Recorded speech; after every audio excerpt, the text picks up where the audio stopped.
It is given that an open pipe resonates to a frequency F1 and a closed pipe resonates to a frequency F2.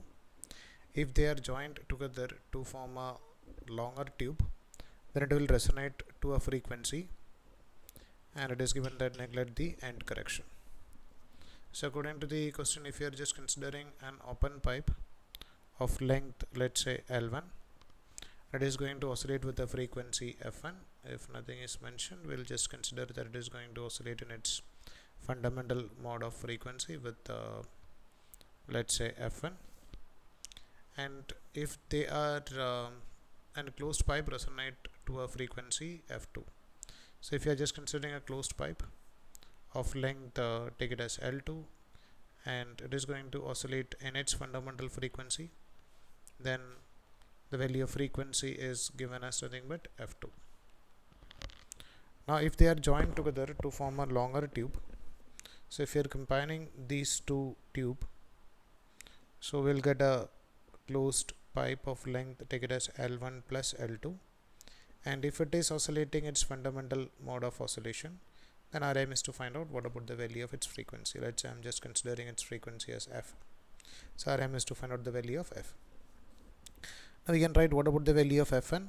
So over here we can write that this will be equal to V divided by 2L1, and the value of F2 we know that it is V divided by 4L2, and over here the value of F, which we can write it as V divided by 4 times of L1 plus L2. So our aim is to replace this L1 and L2 and write it in terms of F1 and F2.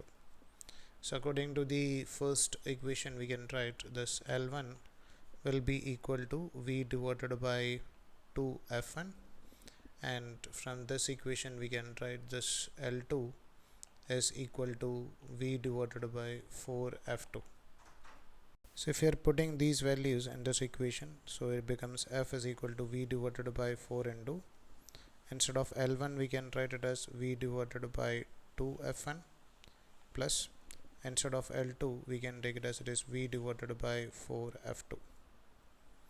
So we can take this V common and we can cancel it. So the value of F will be equal to 1 divided by 4 into, and it is 4F2 plus 2F1 all divided by 8F1 F2,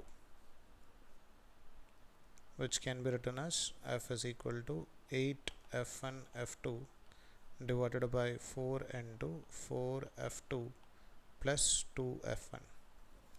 So we can cancel this 4 and 8. So we'll get it as nothing but F is equal to 2F1 F2 divided by 4F2 plus 2F1. Further we can take this 2 outside, so it is going to be F1 plus F2 divided by 2F2 plus F1.